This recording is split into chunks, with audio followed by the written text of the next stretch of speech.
Hey guys, it's Chris Wong. I just finished watching a YouTube video from Darman about a man being called a broke loser for riding the bus. And I decided to make a video of my new updated principles that I follow for myself in order to help improve my wealth. So as a disclaimer, I'm not a financial advisor. I'm just a guy interested in building a portfolio. So everything I say in this video is not financial advice. It's just what I do for myself to make sure that I continuously build wealth. So for years, I always followed no debt in order to build wealth. And when I first started, I was just saving my money. So that's actually very important, regardless of whether you're investing or not investing. You have to actually save money. And saving money comes from working hard at your job or working hard at your business. And you have to spend less than your income. It doesn't matter whether you make $500,000 a year or you make $30,000 a year. If you spend your entire paycheck, then you have nothing to save for and you have nothing to invest. So if you make $30,000 a year and you manage to only spend $20,000, that gives you $10,000 left. That means you have $10,000 left in savings to invest. Now, if you make $500,000 a year and you spend all $500,000 and even more, you have nothing to invest. So after learning about investing with margin, you still need to save money because your margin is limited to your investments. So the next principle I follow is working towards getting wealthy, not working towards looking wealthy. There's a huge difference. Anyone can look wealthy or anyone can look rich, but they can actually be broke. Or anyone can actually dress like an average person and actually be rich. As of right now, I don't actually have a taste for expensive clothes or expensive cars. But even if I did, I would actually still prioritize building a portfolio before I consider buying more expensive clothes or expensive cars. Because my main goal is to actually be wealthy, not look wealthy at the expense of being broke. The most important principle I follow is patience. Getting rich doesn't happen quickly. It does not happen overnight. Getting rich is a long journey of ups and downs, many challenges. It can take a decade. It can take up to 3 or 4 decades, depending on how many setbacks, how much money you spend, and how much effort you put into investing.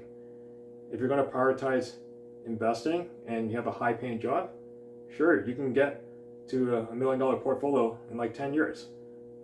And then you ask yourself, are you just trying to aim for financial independence to replace your current job, even if it's like a lower moderate pay, and you just have a very simple lifestyle? Or are you trying to achieve a $1 million portfolio or even a $10 million portfolio? That determines how patient you have to be in order to get the portfolio to the level you want. So depending on how much you want for a passive income portfolio, it's my type of investing is investing for monthly dividends with high yields. So whether you want $300,000, $500,000, $1 million, pick your goal. You can spend, live off it, and then still make a goal to invest continuously, not live off your entire dividends. So my next principle is continuously invest. So it doesn't matter whether the market is up or down, or whether you get a huge amount of dividends every month and you can live off it completely. The goal is to continuously invest. That way you can actually keep up with inflation, and that way you can build a better portfolio over time. And you never know in the future whether any of the funds you invest in actually have to temporarily cut their dividends. So I would say continuously invest. So my investment strategy is monthly dividend income. So I follow passive income investing and other YouTubers that invest in high yield funds for monthly dividends. So let's say, for example, if I were to have a continuous monthly dividend of $1,000, and I'd like to use my dividends for spending to help with my work income, then I would consider only spending up to like say $500 or $600 and reinvest the rest, because I want to make sure the next month's dividend is better. From the beginning of trying to start your savings and start investing, I remember from the beginning, from my first full-time job, my first paycheck, and first time trying to save money, the feeling did suck. And it was unbearable, I remember. But I remember telling myself that I have to go through this in order to try to improve my savings, that I need to protect myself, that I want to one day be wealthy and not worry about having to keep a full-time job in order to pay my bills. I remember my early days working, that when I got one of my paychecks, I had to use a lot of it one time to pay my tax bill, and that feeling sucked, especially around that time because I was just starting out. But if that exact same tax bill I get today, I'm not going to be as stressed because I'm used to it and I'm prepared with higher dividends and higher savings. I remember the day I got my first interest payout from saving my money, and the feeling did suck because I remember being like 10 cents. It sucked. I remember getting my first dividend when I was investing, and it was something like $2 on a quarterly basis.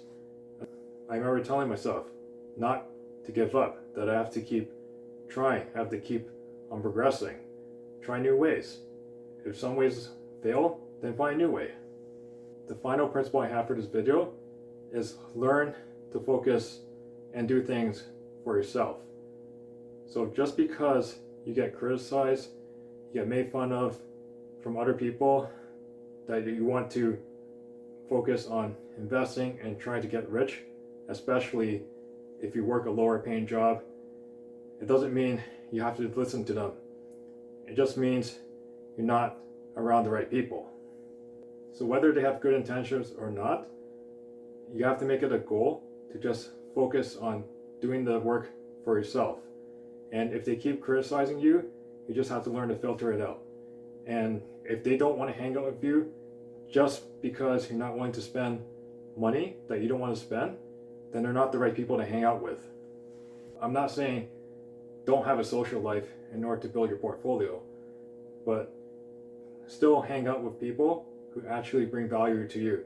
Still hang out with people who actually will help improve your portfolio, and they will improve their own portfolio too. Now, it doesn't mean that you don't hang out with people who are in debt. You can still be friends with people in debt, as long as when you hang out with them, you don't feel, or they don't force you to become broke just to hang out with them. I hope you guys liked the video. If you liked the video, please give me a thumbs up. Otherwise, please subscribe to my channel for future videos. Thank you guys for watching.